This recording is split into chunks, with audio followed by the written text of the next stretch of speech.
welcome the Grand Master known as the Pillar of Sacred Clarity, as we look into the real lost past and search for the truths the world has hidden for millennia. The Jedi Alliance. Hello, welcome and greetings. These videos are by the Jedi Alliance, a community of over 1 million worldwide, now allied with groups of scientists that are funded and backed by anonymous backers and anonymous funds. They are not unlike before. They do not have to report to their science establishment. They will not be discredited. They are there just to bring the evidence. Many of the sites that you'll see, science completely ignores. Many of the sites you'll see don't have the investigations that we do. This is the evidence of the lost world. This is the evidence of an energy source. This is the evidence that once upon a time there was an advanced civilization on this planet, as the ancients have told us before, from a long time ago when the Guardians protected the world. Human beings are capable of building incredible structures, from the latest cutting-edge office blocks to artistic sculptures. Cathedrals, sporting arenas, and monuments all over the world are a testament to our creative skill as a species. In the modern era, though, we have technology to help us, from huge mechanical drills to laser-cutting curved glass. Builders didn't have these luxuries in ancient times, so how did they manage to create some of the ancient wonders we're about to show you in this video? Science still doesn't have the answers. Asuka in Japan is where we start our journey, with these huge megalithic stone structures, which have stood in place for centuries. They were clearly carved and arranged in their current formation for a specific purpose, but nobody knows what that purpose is. There is speculation that they may have been sacrificial altars, or platforms upon which people watched and worshipped the stars, but they're just guesses. Most impressive of all of them is Sakafune Ishi, which is covered in complicated tracks and engravings. Also worthy of note is Masuda Iwafune, which is 36 feet long and nearly 16 feet high, and seems to have been carved out of a lump of pure granite. The granite is so thick that even modern technology would struggle to scratch the surface. So how is it carved and shaped 2,500 years ago? Even more mysterious is the Isho no Hoden, which is attached to a boulder around 60 miles from the rest of the structures. Weighing around 600 tons and standing 23 feet high, it looks like it was abandoned before it was finished, but it's been precisely cut down one side to give it its strange appearance. Whoever built it moved 600 tons of rock and carved it into shape without leaving a trace of a chisel or pickaxe on the surface. The temples of Shravangabelagola in India are equally perplexing to scientists. They're more than 1,000 years old and have perfectly carved columns, all of which are intricately detailed and display absolute symmetry. Such work might be possible today with skilled artisans using lathes and chisels, but the workers of the time had no such instruments.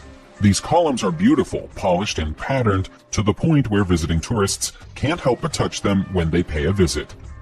Did we know more about stonework 1,000 years ago than we do today? Did we lose a secret civilization of master craftsmen without a trace centuries ago?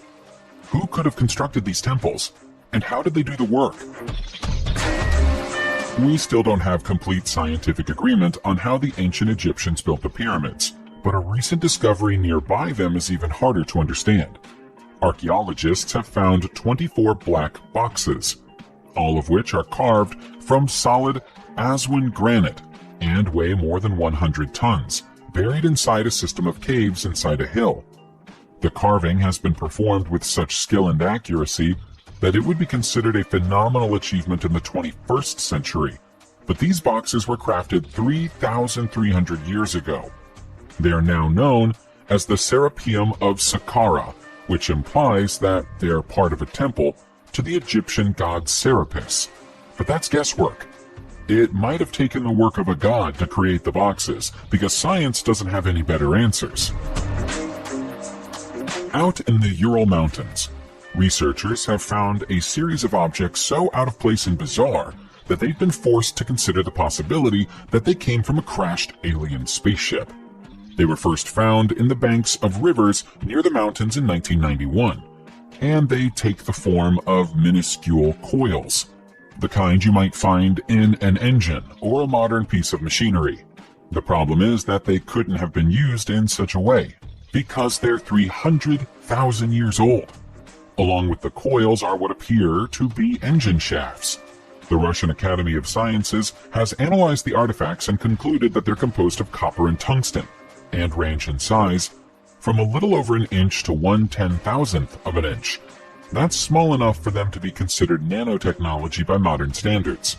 The objects were buried 40 feet below the surface of the river, with the geology of the rocks around them confirming their age, so they weren't put there recently. The combined efforts of specialist facilities in Helsinki, Moscow, and St. Petersburg have been unable to confirm how they could have been created or by who. That leaves us with aliens or time travelers as prime suspects. Things are supposed to get bigger and better with technology, so you probably expect that the record for largest granite block ever carved by humans to be broken every year. In reality, that record belongs to a giant monolith in Baalbek, Lebanon, and has stood for somewhere between 9 and 12,000 years. The rock forms part of the Temple of Jupiter, and some feel that it was the work of the Romans, but historian Graham Hancock disagrees. He feels the stones are the work of a lost civilization, and the Romans simply built the temple on top of them. Weighing over 1,000 tons each, it's impossible to imagine how any civilization of that era could have accurately cut them and then moved them into place.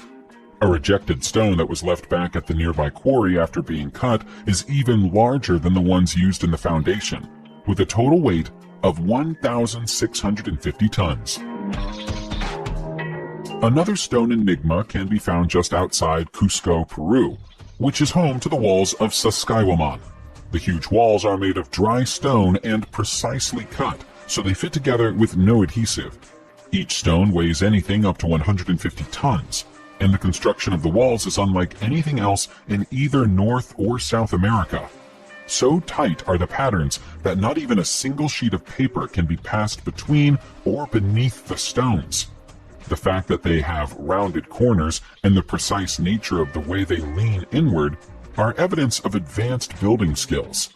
The best theory science can offer is that the ancient Incas put the stones together based on guesswork, and chipped away with them at stone hammers until they fit, raising and lowering them from the walls many times in the process. That seems both unlikely and impractical. There are even records of native Incans telling their Spanish conquerors that the walls predated their civilization, and they did not know how they were created. One scientist suggested that liquid sap from plants could have been used to soften the stones, but that wouldn't explain how they were later hardened again. So we have to consider that half an idea at best. To make a map, you need knowledge of an area. To make a map with an aerial perspective, you need to be looking down from above. That's easy now with planes, drones, and helicopters. If the Dashka stone is to be taken at face value, it would seem that someone, or something, was capable of making such a map 120 million years ago, when dinosaurs ruled the Earth. That's why some call it the map of the Creator, and consider it a blueprint used by the creator of our planet. It was discovered in 1999 and appears to represent a perfect map of not just the Ural Mountains, but 7,500 miles of land around it, including channels, rivers, and dams. There are also hieroglyphs on the stone which defy translation. Weighing 1 ton, the map is not only accurate in 2 dimensions, but 3, with the surface of the stone rising and falling just as the land does. Adding to the idea that the stone was crafted by hand, it's constructed in 3 layers. 7 inches of cement on dolomite, an inch of silicon-enriched glass, and a 0.1 inch of calcium on top, which makes it easier to read.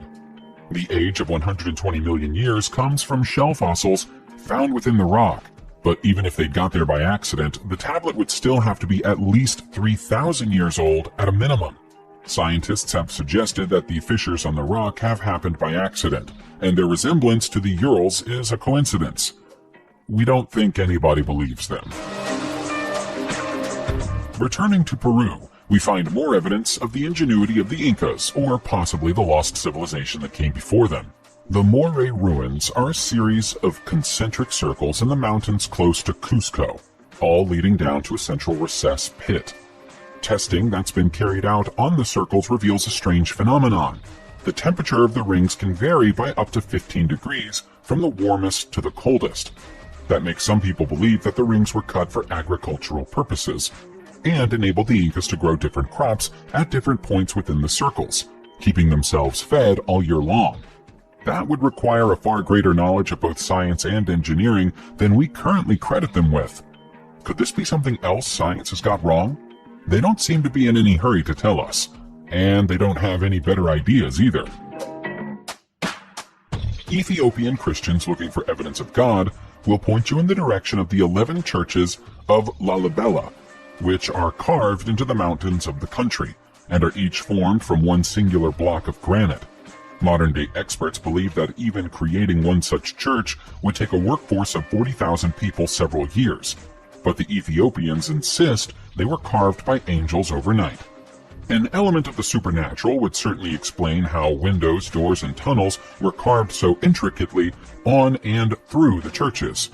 The work has been done in a manner which allows light to filter in through the roofs, but also drains away water to prevent water damage. The amount of planning involved in labor like this is almost incalculable, but for an architect of the 12th century to be able to plan this is inconceivable. No tools known to be available at the time would have been capable of the job either. This is yet another baffling set of buildings, created by unknown hands and unknown skills. Rumors of ancient human-made caves in Longyao, China, have persisted for centuries, being passed down from generation to generation until one man named Wu Anai decided to put the rumors to the test in 1992. He bought a mechanical water pump and drained the pond in the local village, expecting to find nothing. Instead, he found out that what everyone thought was a pond was just one of 24 vast secret caves that had been hiding below Longyao since at least 2,500 years ago. The caves are more like caverns, 100 feet deep and covered in hand-carved lines and symbols which nobody has been able to translate. No known historical text contains any record of their construction, or any note of what they were used for.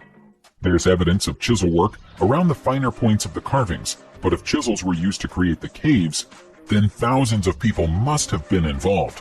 Why has nobody ever made a note of them? Who could have done this in the days before the Qing dynasty? Of all the ancient cities in the world that are still standing, only one was ever built on a coral reef, and that's Nan Madol in Micronesia. The intelligent design features stone and coral construction work on platforms, which sit on artificial islands, all connected by water channels and defended by an outer seawall. It would be a cutting-edge design for a city of the future, but it's from the distant past. We don't know quite when in the past it may have happened, though. Estimates range from the year 500 to 1100. Nan Madol is so mysterious that no record exists of how, when, or why it was built, or by who. Building a city on top of coral reef wasn't an easy or logical process, so it must have had some kind of special meaning, but it's been lost to time. There's also no native stone nearby to assist with the construction, so it must have been brought in from elsewhere and maneuvered into place without any levers, pulleys, or metal tools. With the rocks weighing as much as 50 tons each, how could that have been possible at the time? You guessed it, science doesn't know. Over in Laos, we have the Plain of Jars, fields of huge stone jar shapes scattered across the land across the northern mountains of the country. They were first discovered during the 1930s, but they date back to the Iron Age, making them more than 2,000 years old. There are over 3,000 jars in total, each weighing well over a ton and standing up to 10 feet high. The presence of lip rims suggested they once had lids, which have since rotted away. The legend that local people tell about them is that giants once lived upon this land and used the jars to store their rice wine. Scientists do believe they might have an idea of the right answer this time, though. They believe the jars were used as part of funeral ceremonies. Even if that's correct, they still can't give a satisfactory answer as to how the people of 500 BC would be able to create them in the first place. South America is rich with ruins and ancient curiosities, but the most staggering of them all is to be found in Bolivia's Pumapunku, near Tiwanaku. It's a site that predates even the Incas. The Incas loved it after they arrived here, though. They believed that it was so beautiful that Pumapunku was the place where all human life was created and then sent out into the world. It's easy to see why. The perfectly carved and intersecting stones and bricks are works of precision, but have no chisel marks or other indications of human carving. What human hands could have worked so delicately without leaving a trace of the labor? The temples feature irrigation systems to deal with the runoff of rainwater and boreholes in the rock that are so smooth they appear to have been drilled.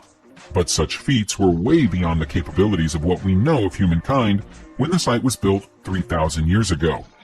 Even after all these years, it is impossible even to drive the point of a needle between the perfectly secured stones. You can't even say that of most structures built in the present day. Who lived before the Incas and had such mastery of masonry? We're still looking for answers. Subscribe to the channel and turn on notifications, and you will be the first to know when a new video comes out. Thank you for watching, and see you soon.